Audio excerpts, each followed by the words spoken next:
Dear younger me, in order to figure out where you want to go in the future, you have to look back at your past, as cringy as it can be. Let's start at the beginning and see what we can find. So, you were born, and then you started playing bass at 12 years old.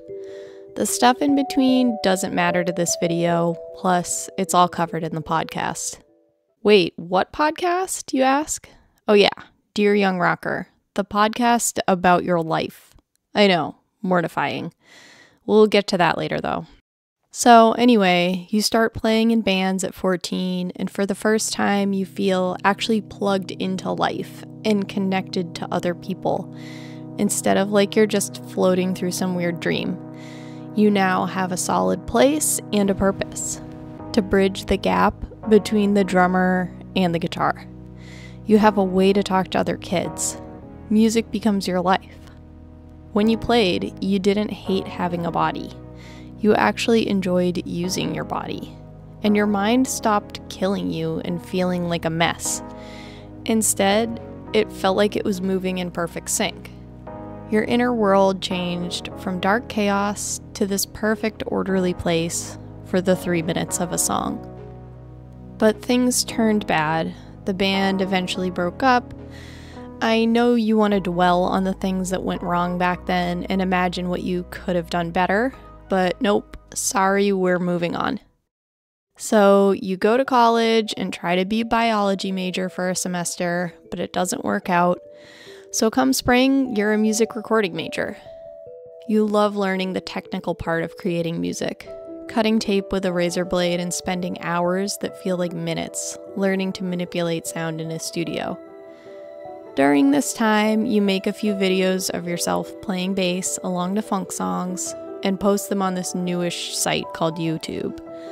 It's 2008, 2009. You enjoy the process of recording the audio and video, syncing them up and editing it all. And you even like being on camera, to a degree. Though you would never admit that. But you just never think to check your YouTube account for the next few years and don't realize that those videos are getting thousands of views. Anyway, things get tough again in music school.